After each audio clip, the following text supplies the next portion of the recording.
decided that you're not going to allow your circumstances to define you. You've decided that you're not going to allow the events, the things, the people, life, determine who you become. There's two lies we've been told growing up. The first lie is you're nothing.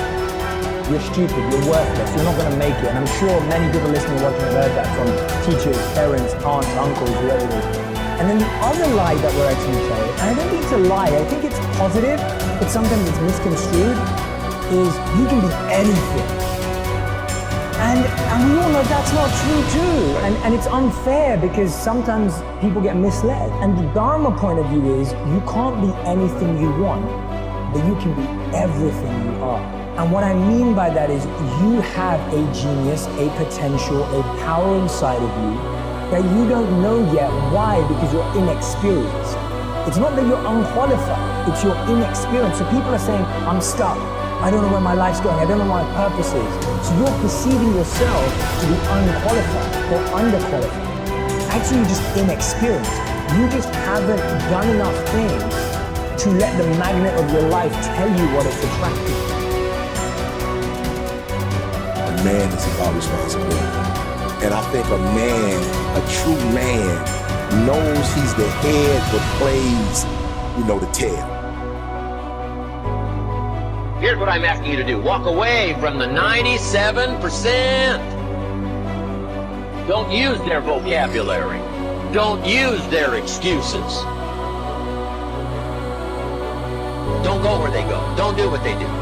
Don't talk like they talk. It's not what happens that determines the major part of your future. The key is what you do about it. If you will start that process of change, do something different the next 90 days than you did the last 90 days. Like picking up the books to read. Since we cannot change the circumstances, but we can change ourselves. What you have at the moment, you've attracted by the person you become. If you will change, everything will change for you. To have more, you simply have to become more. Start working on yourself, making these personal changes. It'll all change. You can be given the best opportunity in the world. And if you're not willing to work, nothing works. You want to get your work ethic so high that people actually admire you. I'm going to ask you a question right now. Do people know you because of your unbelievable work ethic? If you can't answer yes to that, man, you're not going to get in that top 10%. People need to know you for one major thing first. He works. The guy's there every day. The guy's pushing and shoving. Because the truth is, no matter how good your ideas are, how good your art is, if you're not working, man, if you're not vibrating at a frequency that people say, my God, how does that guy do all that? If you're not vibrating at that rate, tremendous work ethic, it's just a muscle now, and it's just a discipline in your life, and it's a way. But if you're not working at that level, you're not going to make it. Get your work ethic again, man. It's the American way. Work ethic. And life gives us not what we want. Life gives us who we are. When you were born, you cried while the world rejoiced.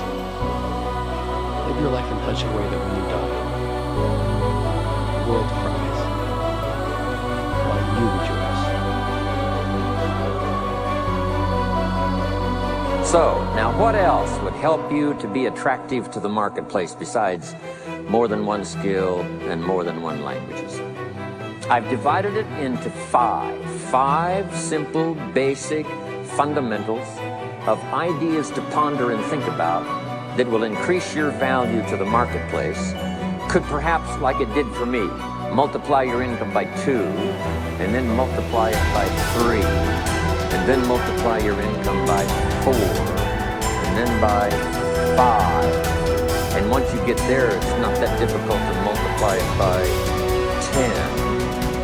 Because all you have to do is make sure you become more valuable and more valuable and more valuable. You don't have to work on the economy. Because here's the first note.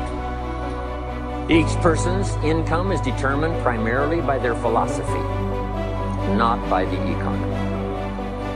Once I understood that, then I said, well, I don't have to go to work on the economy. And the answer was no.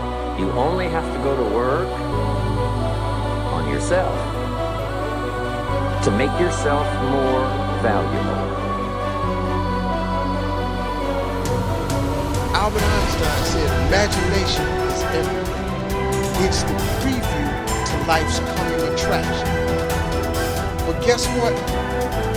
Your imagination really is. It's the evidence of things not seen. Because your imagination, you know why it's the evidence of things not seen? Because you're the only one can see it. Your imagination is actually God showing you a preview of a coming attraction that He has for you. The moment you don't believe in your imagination, you negate what He got for you. Your imagination is the preview to life's coming attraction. It is the evidence of things not seen. Because can't nobody see it with you. Your problem is you keep telling your imagination to the wrong people. See, if you want to kill a big dream, tell it to a small-minded person.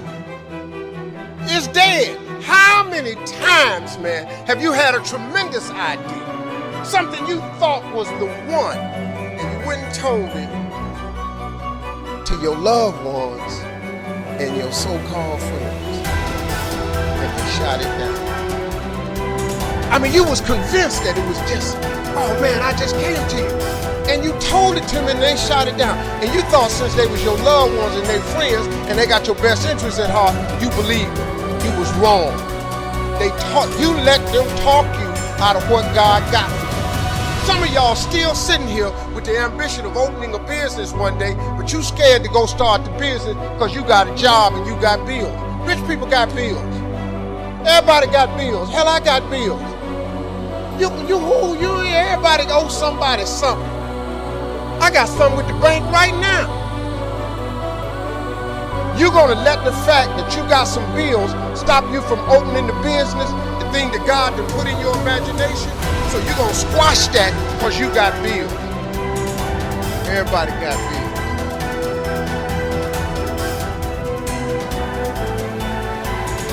The real life is in your imagination. Can you grab what I'm talking about? So I know what you thought I was gonna say to you. I'm just a real dude. I don't even have the education you all have. I flunked out of school. I ain't got no education. I don't use 4-syllable words. The only 4-syllable word I know is my bank account. What I'm sharing with you is stuff that everybody can apply today. If you are sitting in here thinking that you're too old to listen to what Steve, hell, I'm 60. I'm 60 years old, but I still rely on my imagination. See, if you think you're too old to make it, let me give you a prime example. Colonel Sanders.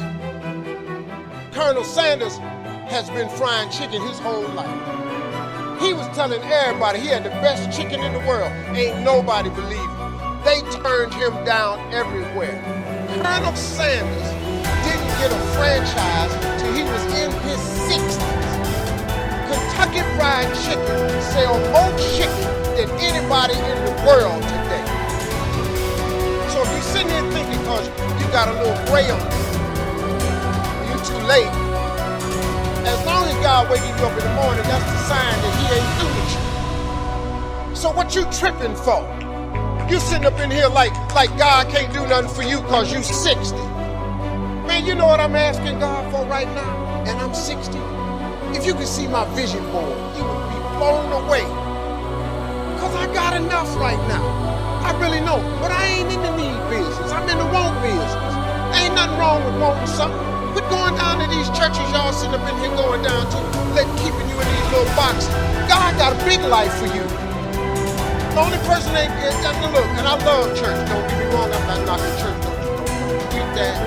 Steve don't care for the church no more. I didn't say that.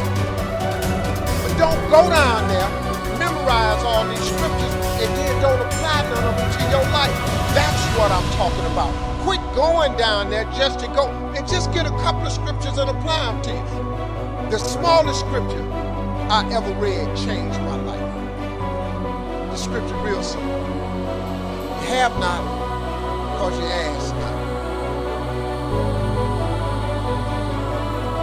You see, successful people, we don't use hope as a strategy, because the minute you use the word hope, what you're saying is you have no power, you have no control over the outcome. When you give away that responsibility, you also give away that power. You have no control, you have no choice. Because people perform better when there's no safety net. People perform better in sports and everything else if you don't have a plan B.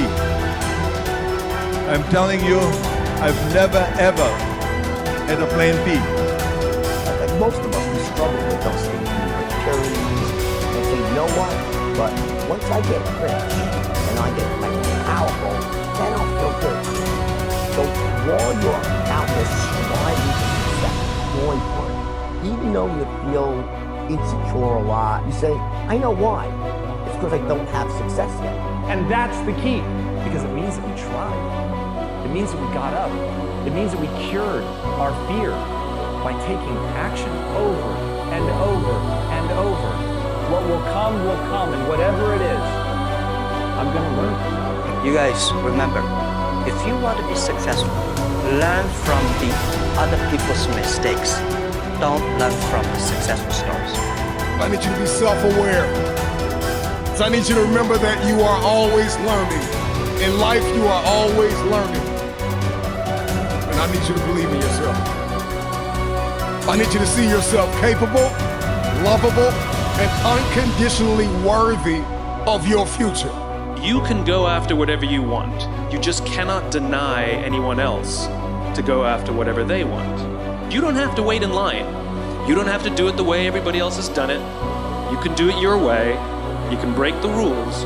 You just can't get in the way of somebody else getting what they want. The things that define you as successful existed long before you were becoming successful. The relationship with your family, the health in your body, the ability to command your arm to raise and it raises, the ability to smell the roses and to enjoy laughter, to laugh until your belly hurts, the ability to have faith and pray and see and believe in the unseen. Figure out who you are, don't apologize for who you are, and then become even greater than you naturally are at what you are. So many people float down the river of life without ever even putting their paddles in the water, just hoping and praying and dreaming and wishing that they're going to end up somewhere good. Guys, that's not how life works. You know, you have paddles in your boat, you just got to learn to use them.